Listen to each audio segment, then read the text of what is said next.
Hey everyone, this is Kawaii Passion for Tutorials, and in this video I will show you how to make simple but very cute Susuwatari or Soot Sprites. So let's get started. Here are the materials you will need. You will need a ball of scrap clay and Fimo and black and white, the latter of which you will roll out to a thin sheet of clay. You will also need a head pin, round nose pliers, mine can also cut, a knife or blade, a needle, which I'm not showing here, and, but these are optional, a round cutter, a straw in the right size also works, and liquid Fimo or TLS. I used this small tile to work on when making the eyes. Flatten your sheet of white clay onto the tile and cut out 2 circles for the eyes. I chose to make a whole bunch of Susuwatari, they're just so cute and easy to make.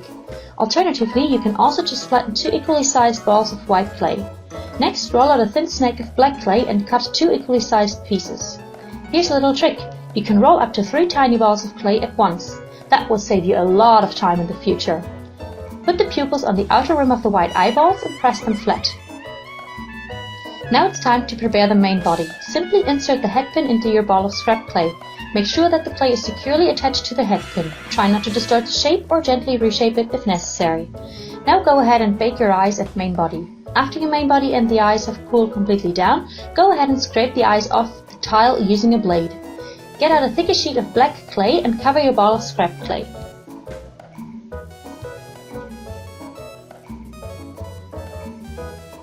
Then get out your needle tool and texture your Susuwatari.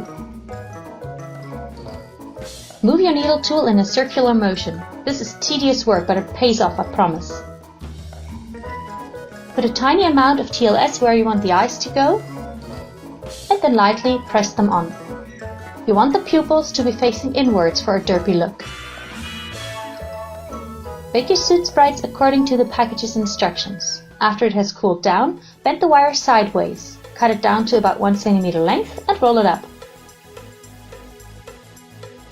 You can leave your Susuwatari like that or decorate it with a few star sprinkles. They will look like confeito, your Soot Sprite's favorite treat. I hope you enjoyed this quick and easy tutorial and will give it a try. Don't forget to give this video a thumbs up if it was helpful and comment and subscribe. Until next time, bye!